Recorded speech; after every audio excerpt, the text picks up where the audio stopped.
ഈ രാഹുൽ ഗാന്ധി പക്വതയില്ലാത്ത രാഷ്ട്രീയക്കാരനാണെന്ന് ഇന്ത്യയിലെ ജനങ്ങൾക്കറിയാം. അതുകൊണ്ട് അദ്ദേഹം എന്തെങ്കിലും പറഞ്ഞാൽ ഇപ്പോൾ ഇന്ത്യയിലെ ജനങ്ങൾ കാര്യമായി എടുക്കാറില്ല. പക്ഷേ ഇപ്പോൾ രൂക്ഷ വിമർശനവുമായി സുപ്രീം കോടതി വന്നിട്ടുണ്ട്. അത് സവർക്കറുമായി ബന്ധപ്പെട്ടാണ്. സവർക്കറെ മഹാരാഷ്ട്രയിലെത്തി അദ്ദേഹം അപമാനിക്കുന്ന ഒരു സ്ഥിതി ഉണ്ടായിട്ടുണ്ട്. പക്ഷെ ഇപ്പോൾ കോടതി എന്താണ് പറഞ്ഞിരിക്കുന്നത്? കോടതി പറഞ്ഞു എന്ന് പറയുമ്പം അതും രാഹുൽ ഗാന്ധിയുടെ കാര്യത്തിൽ ഇന്ത്യയുടെ ജുഡീഷ്യറിയിൽ നിന്ന് ഇന്നും നരേന്ദ്രമോദി പ്രധാനമന്ത്രിയായി 10 വർഷം കഴിഞ്ഞിട്ടും ഇന്നും ഇന്ത്യൻ ജുഡീഷ്യറിയുടെ പ്രധാന സ്ഥാനങ്ങളിലൊക്കെ ഇരിക്കുന്നവർ, ഇനി വരാൻ പോകുന്ന ചീഫ് ജസ്റ്റിസൊക്കെ ഉൾപ്പെടെ കൃത്യമായും കോൺഗ്രസുമായി ബന്ധമുള്ള ആളുകളാണ്. രാഹുലിൻ്റെയും സോണിയയുടെയും കുടുംബവുമായി പലതരത്തിലും ബന്ധമുള്ളവരാണ്. ആ ഒരു സാഹചര്യത്തിൽ ജുഡീഷ്യറിയിൽ നിന്ന് ഇവർക്കെതിരെ ഒരു പരാമർശം പോലും വരുന്നത് മറ്റുള്ളവർക്കെതിരെ വരുന്നത് പോലല്ല, വളരെ ശ്രദ്ധാപൂർവം കാണേണ്ട ഒരു കാര്യമാണ്. ഒരു കാര്യം ഓർത്ത് നോക്കൂ, ഈ രാഹുൽ ഗാന്ധി ഒരു ബലാത്സംഗ കേസിൽ പെട്ടുപെട്ടിട്ടുണ്ട് ഉത്തർപ്രദേശിൽ. അത് എത്ര വേഗമാണ് കീഴ്ക്കോടതിയിൽ നിന്ന് സുപ്രീം കോടതി വരെ എത്തി, എത്ര വേഗമാണ് ആ കേസ് തേച്ചു മാച്ച് കളഞ്ഞത്.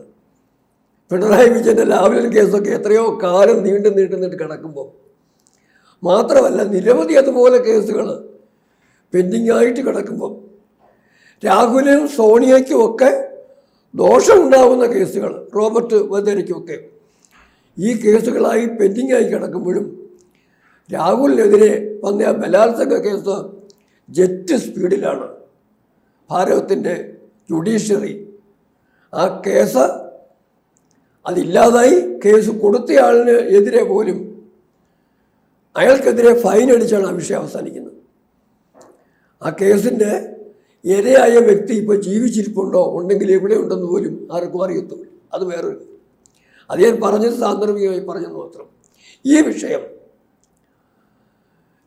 അങ്ങ് പറഞ്ഞതുപോലെ രാഹുൽ ഗാന്ധി പറയുന്നതിനെ ആരും ഗൗരവമായി എടുക്കാറില്ല. അതൊരു യാഥാർത്ഥ്യമാണ്. എങ്കിലും ചില കാര്യങ്ങൾ സുപ്രീം കോടതി എന്നല്ല, സാധാരണ ജനസമൂഹത്തിന് പോലും ശ്രദ്ധിക്കാതിരിക്കാനും മറുപടി കൊടുക്കാതിരിക്കാനും പറ്റില്ല. ഈ കേസിന് ആസ്പദമായ സാഹചര്യം എന്ന് പറയുന്നത് വീരവിനായക ദാമോദർ സവർക്കറെ കുറിച്ച് അപമാനകരമായ പരാമർശം രാഹുൽ ഗാന്ധി നടത്തിയതാണ്. രാഹുൽ ഗാന്ധിക്ക് വീര സവർക്കർജിയെ കടന്നാക്രമിക്കുക എന്നുള്ളത് ഒരു പാഷനായിരുന്നു, സ്ഥാനത്തും അസ്ഥാനത്തുമൊക്കെ. അത് അതിര് കടന്നപ്പം കേസായി. ഒന്നും കേസായിട്ടില്ല, കേസാകാത്ത ഇഷ്ടം പോലെ കാര്യങ്ങളുണ്ട്. കേസായി. ആ കേസിൽ അവസാന വിധിയല്ല ഇത് അങ്ങ് പറഞ്ഞ പരാമർശം സുപ്രീം കോടതി വിധിയുടെ ഭാഗവുമല്ല. അത് കേസുമായി ബന്ധപ്പെട്ട് ഹാജരാകുന്നതിനുള്ള ഒരു സ്റ്റേ കൊടുത്തപ്പം സ്റ്റേ കൊടുത്ത് സഹായിച്ചിട്ട് രേഖയിലില്ലാത്തൊരു പരാമർശം നടത്തുന്നതാണ് ഈ പ്രസംഗതി. കോടതി ചോദിച്ച ചോദ്യമുണ്ട്. മഹാത്മാഗാന്ധി അല്ല ജവഹർലാൽ നെഹ്റു അവർക്ക് ബ്രിട്ടീഷ് ഗവൺമെൻറ് കത്തെഴുതുന്ന കാലത്ത് യുവേഴ്സ് ഫെയ്ത്ത്ഫുള്ളി അല്ലെങ്കിൽ യുവർ സെർവൻസ് എന്ന് തന്നെ എഴുതുമായിരുന്നു. ഓർമ്മയുണ്ടാവുമല്ലോ, ജവഹർലാൽ നെഹ്റു ആദ്യം പ്രധാനമന്ത്രിയായിട്ട് 1946 47 മുമ്പ് ആദ്യം ആവുന്നുണ്ട്. അന്ന് പ്രധാനമന്ത്രിയെ പ്രതിജ്ഞ ചെയ്ത പോലും എങ്ങനെയാണ്? ബ്രിട്ടീഷ് രാജ്ഞിയോട് വിധേയത്വം പ്രഖ്യാപിച്ചുകൊണ്ട്, ബ്രിട്ടീഷുകാരോട് ഭവ്യത കാണിച്ചുകൊണ്ട്, യൂണിയൻ ജാക്കിനെ ആദരിച്ചുകൊണ്ടാണ്. എല്ലാ കത്തുകളിലും യുവേഴ്സ് ഒബീഡിയൻ്റ് നിന്നോ അതുപോലെ യുവേഴ്സ് ആ തരത്തിലുള്ള വിധേയത്വം വിശ്വസ്തയോടെ എന്നൊക്കെ കാണിച്ചാണ് അവരൊക്കെ എഴുതിയിട്ടുള്ളത്. അങ്ങനെ എന്തോ ഒരു പ്രയോഗം ഒരപേക്ഷ കൊടുത്തതിൽ കാണിച്ചു എന്ന് പറഞ്ഞാണ് ഈ നാട്ടിലെ ജിഹാദി ശക്തികളെ, ഇസ്ലാമിക തീവ്രവാദികളെ, ഹിന്ദുവിരുദ്ധ വർഗീയവാദികളെ, ഭാരതവിരുദ്ധ രാഷ്ട്രീയ ശക്തികളെ പ്രീണിപ്പിക്കാൻ വേണ്ടി സവർക്കർക്കെതിരെ പല കടന്നാക്രമണങ്ങളും നടത്തിക്കൊണ്ടിരിക്കുന്നത്. ഈ പറയുന്നവർക്ക് സവർക്കർ ആരായിരുന്നെന്നും സവർക്കറിൻ്റെ വലിപ്പം എത്രയാണെന്നും അവർക്കറിയില്ലെങ്കിലും സുപ്രീം കോടതിയിലെ അറിവും ചരിത്രബോധവുമുള്ള ജഡ്ജിമാർക്ക് വിനായക ദാമോദർ സവർക്കറിനെ കുറിച്ച് കൃത്യമായ ധാരണയുണ്ടെന്ന അഭിമാനകരമായ സാഹചര്യമാണ് ഇപ്പോൾ ഉരുത്തിരിഞ്ഞു വന്നിരിക്കുന്നത്. ഇദ്ദേഹത്തിൻ്റെ മുത്തശ്ശി ഇന്ദിരാഗാന്ധി സവർക്കറിന് വലിയ പ്രാധാന്യം നൽകിയിരുന്നു. എന്തുകൊണ്ടായിരിക്കും ഈ രാഹുൽ ഗാന്ധി അതിനെക്കുറിച്ച് തിരിച്ചറിയാത്തത്? അല്ല, അത് ഞാൻ രണ്ടിനും വലിയ പ്രാധാന്യം കാണുന്നത് കൊടുത്തത് വ്യക്തിപരമായിട്ടല്ല. ഇന്ദിരാഗാന്ധി കൊടുത്തത് കൊണ്ട് സവർക്കർ വലുതാണൊന്നുമില്ല. ഇന്ദിരാഗാന്ധിയെക്കാട്ടി വലിയ ആളുകൾ മഹാത്മാഗാന്ധി, മോഹൻദാസ് കരംചന്ദ് ഗാന്ധി സവർക്കറെക്കുറിച്ച് വളരെ വലിയ അഭിപ്രായം പറഞ്ഞു. എന്നേക്കാൾ മുമ്പ് ഗാന്ധി പറഞ്ഞത്, ഗാന്ധിയേക്കാൾ മുമ്പ്, അതായത് മഹാത്മജിയേക്കാൾ മുമ്പ് ബ്രിട്ടീഷ് ഭരണകൂടത്തിൻ്റെ ആ ക്രൂരതയെക്കുറിച്ചും അവരുടെ അധീശത്വം ഭാരതത്തിനുണ്ടാക്കിയ തട്ടുകേടുകളെക്കുറിച്ചും കൃത്യമായ അറിവുണ്ടായിരുന്ന ആൾ സവർക്കറായിരുന്നെന്നും ഈ ഒരു സാഹചര്യത്തിൽ, അതായത് സ്വാതന്ത്ര്യമില്ലാത്ത ഭാരതത്തിലല്ലാതെ മറ്റൊരു രാജ്യത്താണ് സവർക്കർ ജനിച്ചിരുന്നതെങ്കിൽ ആ രാജ്യം സവർക്കറെ വളരെ ഉന്നതമായ തലത്തിലേക്ക് ഇരുത്തുമായിരുന്നുവെന്ന് മഹാത്മാഗാന്ധി പറഞ്ഞു. അദ്ദേഹത്തിന്റെ ജീവിതത്തിൽ ഒരു വാക്ക് പറഞ്ഞതാണോ ഇത്ര പ്രശ്നം? ഹിന്ദുത്വം എന്ന വാക്ക്. ആ ഹിന്ദുത്വം പോലെ എത്ര മനോഹരമായിട്ടാണ് പറഞ്ഞത്. എസൻഷ്യൽസ് ഓഫ് ഹിന്ദുത്വത്തിലാണ്. അല്ല, അതാണോ ഇത്തരക്കാരെ വേദന? ഞാൻ പറയുന്നത് അതുപോലെ എത്ര മനോഹരമായിട്ടാണ് പറഞ്ഞത്. A Hindu is most intensely so when he ceases to be a Hindu. ഒരു ഹിന്ദുവാകുന്നത് ഹിന്ദു അല്ലാതാകുമ്പോഴെന്നാണ് പറഞ്ഞത്. എന്ന് പറഞ്ഞാൽ ഒരു ഹിന്ദുത്വത്തിൽ ഉപരിയായി മനുഷ്യനായി മാറുമ്പോഴാണ് ഹിന്ദുവായി മാറുന്നതെന്നാണ് സവർക്കർ എഴുതി വച്ചിരിക്കുന്നത് എസൻഷ്യൽസ് ഓഫ് ഹിന്ദുത്വത്തിനകത്ത്.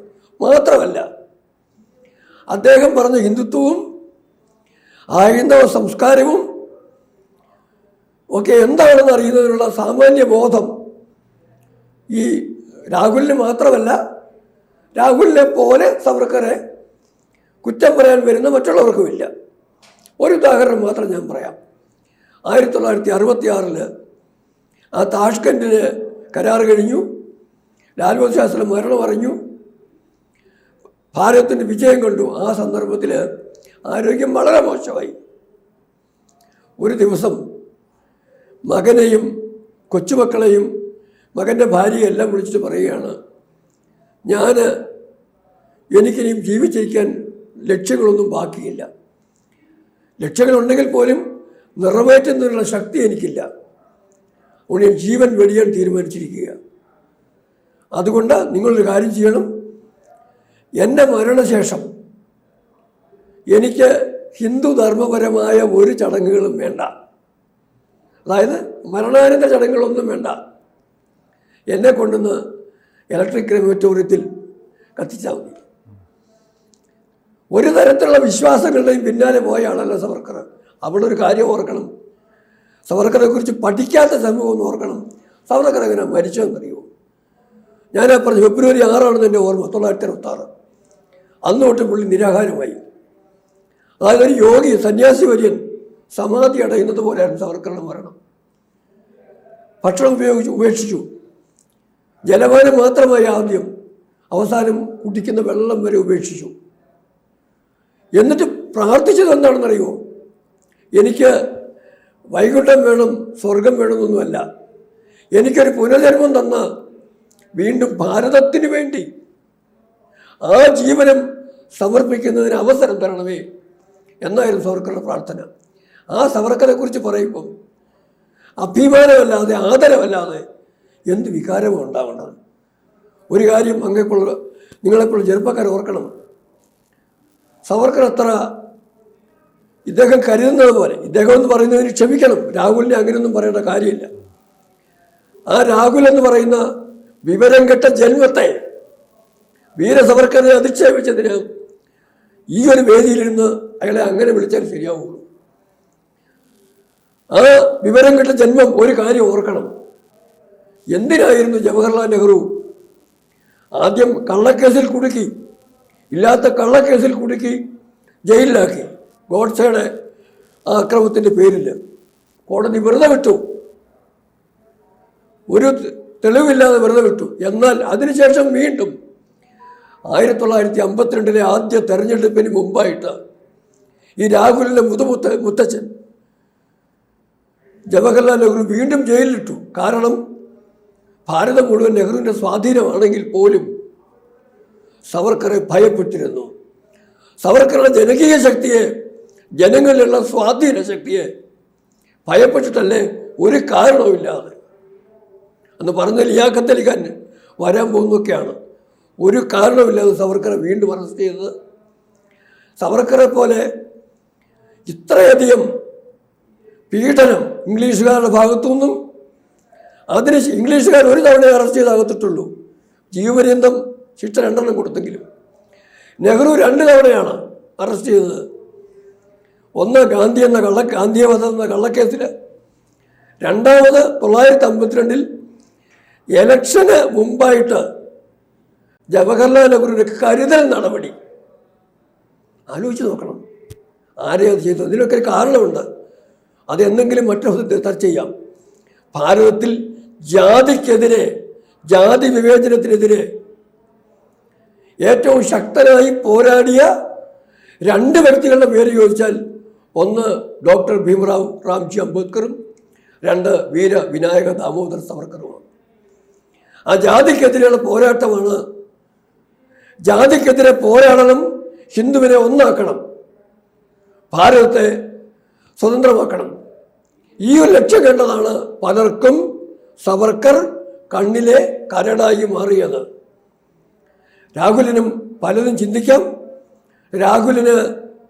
രാഹുലിൻ്റെ കുടുംബത്തിൽ നിന്നോ, അതായത് രാജീവോ ഇന്ദിരയോ നെഹ്റുവോ മോത്തിലാൽ നെഹ്റുവോ, അതല്ല ഇറ്റാലിയൻ കുടുംബത്തിൽ നിന്നോ കണ്ട് പരിചയിച്ചിട്ടുള്ള ഒരു പിൻഗാമികളുടെയും തലം വീരവിനായക ദാമോദർ സവർക്കർക്ക് തുല്യമല്ല എന്ന സത്യം രാഹുൽ ഇനിയെങ്കിലും പഠിക്കട്ടെ, മനസ്സിലാക്കട്ടെ, മാന്യമായി പെരുമാറാനും സംസാരിക്കാനും പഠിക്കട്ടെ.